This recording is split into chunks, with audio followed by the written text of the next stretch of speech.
Halo semuanya, kembali lagi bersama saya Michael. Di video kali ini kita akan melakukan crypto battle ya. Jadi di mana kita akan membandingkan dua kripto mungkin dengan karakteristik yang cukup sama ataupun secara ranking mereka cukup similar. Dan kita akan membahas kripto mana yang lebih baik secara fundamentalnya ataupun nanti kita ada kalau sempat kita membahas secara teknikalnya juga. Jadi kita akan membahas video ini gitu ya, kedua kripto tersebut. Nah, di video kali ini temanya adalah metaverse. Jadi teman-teman mungkin sudah familiar di mana kita akan membandingkan atau kita akan versus gitu ya. Kripto yang pertama yaitu adalah Decentraland Mana. Dan yang kedua adalah Sandbox. Ya, jadi dari kedua kripto ini sebenarnya mana yang lebih bagus sih gitu ya kalau teman-teman bingung memilih ya. Jadi kalau misalnya teman-teman suka video ini, jangan lupa untuk share videonya, like ataupun subscribe, dan mungkin bisa komen next crypto battle-nya apa gitu ya kalau teman-teman ada ide juga. Jadi kita akan membahas hal tersebut. Dan sekarang kita akan langsung masuk aja ke dalam videonya. Jangan lupa like ya videonya. Kita langsung bahas secara ranking dulu ya. Keduanya di metaverse. Secara ranking, Decentraland ini memang dari dulu lebih tinggi dibandingkan dengan Sandbox gitu ya. Dia ranking 41. Namun Sandbox ini mengalami kenaikan cukup signifikan. Saat ini di ranking 46 gitu ya. Secara harga Decentraland berada di level $0.72, sedangkan Sandbox ini di $0.70. Jadi nggak terlalu banyak difference atau perbedaan dari kedua harga mereka gitu ya. Namun yang perlu diperhatikan adalah Decentraland ini memiliki total supply atau jumlah supply-nya dia itu 2,1 miliar. Oke, 2,1 miliar token. Sedangkan untuk Sandbox ini memiliki 3 miliar tokens. Namun belum semuanya circulating ya, baru 50%. Jadi masih ada yang di reserve, yang dikunci lah gitu ya secara tokenomicsnya. Sedangkan kalau di Decentraland ini lebih ke arah udah total supply gitu ya. Nah, kenapa di sini 1,8 miliar secara circulating supply-nya bukan 2,1 miliar? Ini karena burning ya. Ada apa gitu ya. Nanti ini kita bahas lebih detail lagi mengenai hal tersebut ya di video ini. Jadi teman-teman nonton dulu ya. Kira-kira ini untuk perbandingan kedua halnya secara kasat mata gitu ya. Sekarang kita mungkin masuk sekarang ke dalam website-nya dulu gitu ya. Decentraland ya. Dua-duanya metaverse, mungkin teman-teman sudah familiar, sudah buka website-nya juga. Decentraland Mana. Decentraland Mana ini lebih lama ya. Jadi mereka ini dibuat mungkin kalau tidak salah tahun 2017. Idenya itu dari tahun 2015. Jadi jauh sekali. Secara grafik kalau teman-teman lihat dari sini belum bisa dikatakan grafik ini wow, mencengangkan, bukan seperti itu ya. Saya rasa ini ya oke lah, istilahnya seperti itu gitu ya. Enggak terlalu buruk, bisa dilihat, masih lihat, tapi ya enggak terlalu bagus juga gitu ya. Nah ini metaverse-nya, karakternya dia, create, explore hampir sama gitu ya. Teman-teman bisa jalan menggunakan karakter teman-teman, avatarnya bisa didandanin ya gitu, beli dengan NFT gitu ya. Ya intinya seperti itu. Sekarang kita lihat beberapa matrix juga. Nah ini oke, sebelum kita masuk ke dalam matrixnya, kita lihat juga dari Decentraland-nya. Ini Decentraland 2023 manifesto. Jadi apa sih yang akan dia lakukan di tahun 2023? Beberapa hal di sini yang saya lihat ya. Goalnya dia ini ada 3. Yang pertama adalah unleash content creator creativity. Jadi dia mau mungkin lebih banyak content creator di dalam Decentraland Mana. Ini cukup bagus ya. Inside the game, artinya content creator di dalam game ya, bukan seperti saya ini yang membahas Decentraland adalah bla bla bla bla tapi tidak memainkan gamenya gitu ya. Mungkin di sini dia mau lebih fokus untuk content creator mulai membuat konten di dalam game tersebut gitu ya. Lalu make Decentraland more fun gitu. Di sini dia ada enhanced identity, communication system, pakai voice chat dan lain-lain. Kalau teman-teman sudah main sebenarnya belum bisa dibilang ini sudah setara dengan game-game web 2 lainnya gitu. Saya rasa ini masih sedikit di bawah gitu ya. Makanya ini harus ada improvement juga gitu ya untuk Decentraland. Di sini kita bahas nanti ya kelebihannya apa, kekurangannya apa. Ini honest opinion, tapi kembali lagi disclaimer on and do your own research juga gitu ya. Jadi jangan ditelan mentah-mentah pendapat saya gitu ya. Lalu yang ketiga improve performance. Ini general sih sebenarnya ya, improve performance. Nah, dibilang Year of the Creators karena mungkin fokusnya adalah lebih ke arah untuk content creator sendiri gitu. Jadi ini roadmap-nya, dia ada 2023 roadmap, ya beberapa hal dari SDK-nya dan lain-lain. Kita nggak terlalu membahas hal tersebut. Next up kita lihat juga Decentraland 2022. Ya ini adalah 2022 recap ya.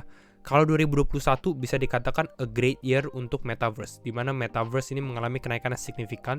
2022 saya bilang nggak terlalu gitu ya, di mana metaverse malah mengalami penurunan ya, karena naik signifikan, turunnya ternyata juga signifikan dan trennya habis gitu ya.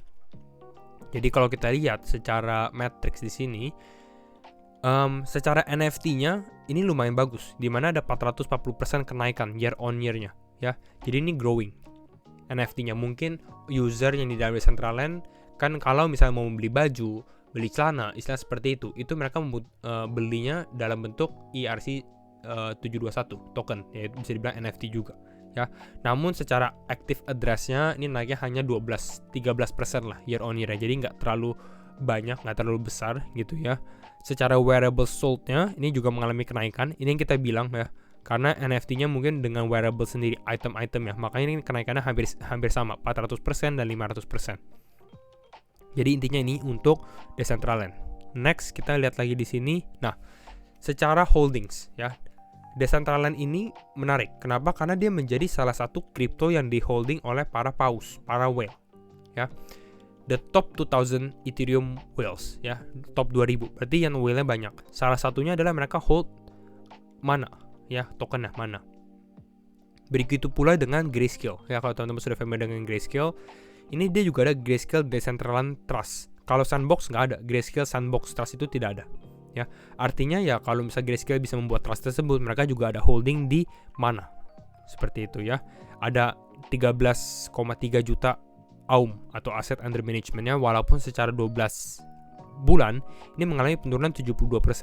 Tapi dari awal dia naik 180%. Jadi ini perbedaannya. Kita tahu market ada bear market, ada bull market. Pada saat bull market mengalami kenaikan lebih tinggi lagi, bear market penurunan juga tajam.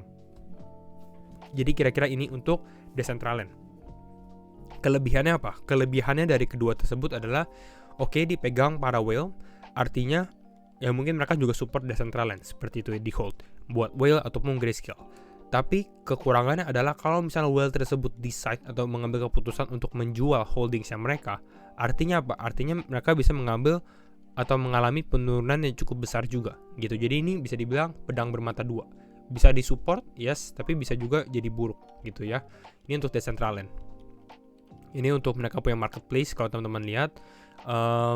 Next up kita lihat secara use case-nya dan token distribution-nya.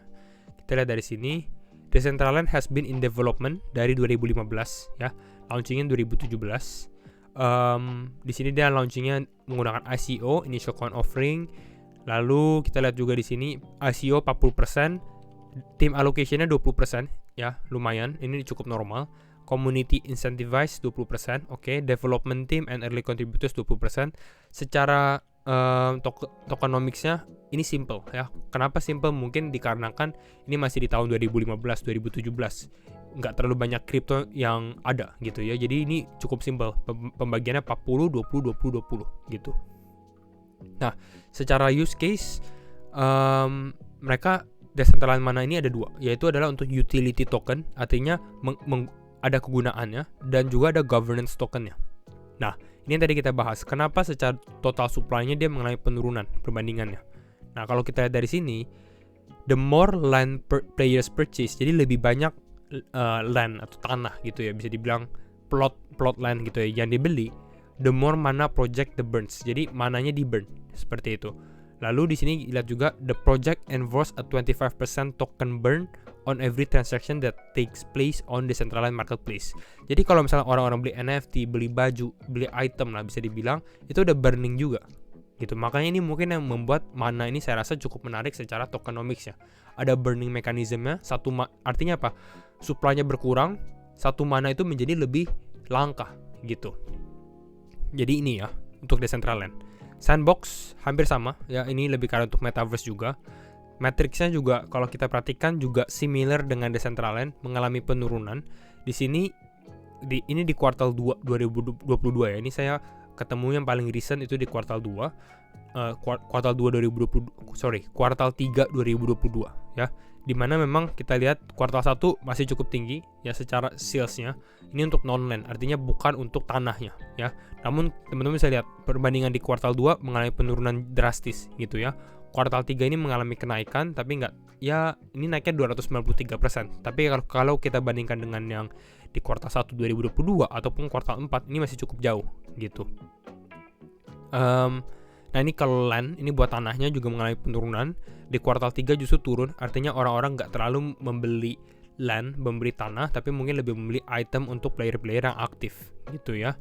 Next up juga ini the bear market effect gitu ya, memang mengalami penurunan ya. Sebenarnya sama, ini buat Decentraland mana ya trennya untuk turun ya. Yang kita butuhkan adalah mereka untuk sustain aja, untuk bertahan gitu ya. Saya rasa ini keduanya ya bisa dibilang blue chipnya metaverse ya, yang lebih aman lah gitu kalau teman-teman looking untuk mencari investasi. Apalagi kita lihat banyak project-project brand-brand besar yang sudah bekerja sama dengan kedua kripto tersebut, tapi mereka sudah mempunyai tanah di dalam Sandbox ataupun mempunyai tanah di dalam Decentraland gitu. Kalau kita lihat untuk distribusinya, untuk Sandbox, the Sand token is an ERC cryptocurrency launched in August 2020. Jadi lebih baru, 2020 gitu ya. Namun dia launchingnya ini menarik karena menggunakan Binance Launchpad gitu ya, dan menggunakan BNB. Next up kalau kita lihat, nah di sini ya, Sand total distribution. Di sini ada Binance Launchpad 12%, private sale 17%, private strategic sale 4%. Ini cukup besar sih sebenarnya ya, 12%, 17% sama 4% ya. Lalu ada foundationnya. Secara tim ini dia ada 19%, company reserve-nya ini 25%. Ini bisa dibilang seperempat dari semuanya. Pertanyaannya adalah sebenarnya company reserve ini yang kita mau tahu, yang saya mau tahu juga sebenarnya ini harus di breakdown lagi gitu ya. Mereka reserve token Sandbox, tapi sebenarnya untuk apa gitu ya. Ini bahkan lebih dari seperempat gitu ya, ini hampir 26% gitu. Apakah buat timnya juga, apakah buat community, buat player-playernya untuk incentivize atau mungkin buat rewardnya seperti itu. Ini yang kita butuhkan, yang kita tahu ya. Karena kalau kita bandingkan tim dapat 19%, company reserve 26%, ini cukup besar gitu ya kalau kita lihat secara persentase. Artinya mereka mungkin bisa mendapatkan ya Sandbox besar gitu ya, dan timnya ya hampir sama yang kita bilang gitu ya, dimana timnya mungkin dapat menjual crypto tersebut gitu. Sand has a maximum token supply of 3 billion tokens atau 3 miliar token, dan seharusnya 3 billion tokens ini akan sampai di Februari 2025 ya, karena saat ini masih 50% sebenarnya gitu ya. Jadi dia masih ada token unlock. Biasanya token unlock ini akan ada selling pressure lah dari Sandbox sendiri, dikarenakan ya kita lihat dari sini, teman-teman bisa perhatikan, mungkin Binance Launchpad udah nggak dihitung ya, tapi kita bisa dari private seed sale-nya dan strategic sale-nya yang hampir 20%-an gitu ya, 21% gitu ya. Nah, yang menarik dari Sandbox adalah dia disupport oleh Animoca Brands. Animoca Brands ini adalah brand venture capital yang memang difokuskan untuk gaming gitu ya. Jadi ini kita lihat ada Atari, TLM, Alien Worlds, Axie, Sandbox, D-Race, Crypto Games, Genopads. Jadi ini ya brand-brand besar lah gitu ya untuk di gaming area, di blockchain. Jadi ini bagusnya dari Sandbox ya, karena mereka ada di komunitas Animoca Brands juga gitu, menjadi portfolionya. Kelebihannya ya kalau dibandingkan dengan Decentraland. Secara teknikal kita update dulu ya. Oke. Secara teknikal bagaimana? Secara teknikal kita bahas Sandbox ya. Weekly ya, kita bahas weekly. Kalau di saat video ini dibuat pada saat weekly, ini Sandbox mengalami koreksi yang cukup besar. Namun secara rewardnya, kalau kita lihat dia ke all time high saja, ini naik 1000%. Apakah bisa? Ya mungkin, tapi ya masih lama gitu ya untuk dia testing ke area 1000% lagi, 1100% sebenarnya. Kalau untuk mana, ini naik 681%, 700%. Jadi secara reward mungkin lebih besar Sandbox gitu ya.